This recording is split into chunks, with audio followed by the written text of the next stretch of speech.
I just want to make this brief. I wanted to go through a couple of stories, and then I'll let you get on to the next speech writers who are excited to give their speech and probably nervous.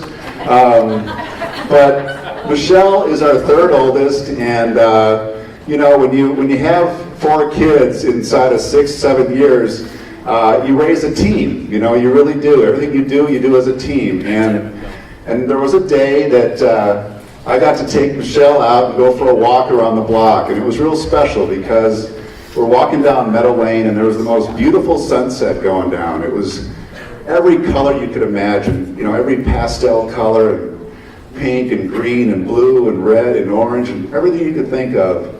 And I remember walking along with Michelle, and Michelle was no older than Audrey. Audrey's walking around here, and Audrey's like 4 or 5 years old, and Michelle was real little, so we're walking along, and I said, you know, Michelle, isn't it cool how God paints the most beautiful sunset every day for us to enjoy, and the most beautiful sunrise to start the day?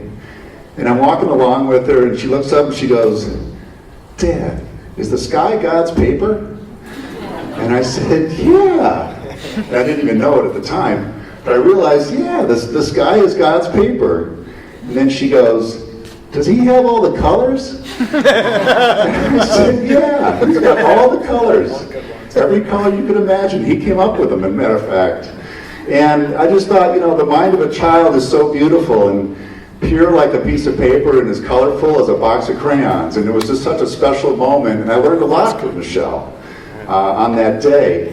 And Michelle and I used to watch The Wizard of Oz almost every other day, it seemed, for about 4 years straight. And we'd watch The Wizard of Oz. We'd get to the point where Dorothy Gale would sing Somewhere Over the Rainbow. And it was so special because I could listen to Michelle sing the song in her little animated voice, and it was just so beautiful.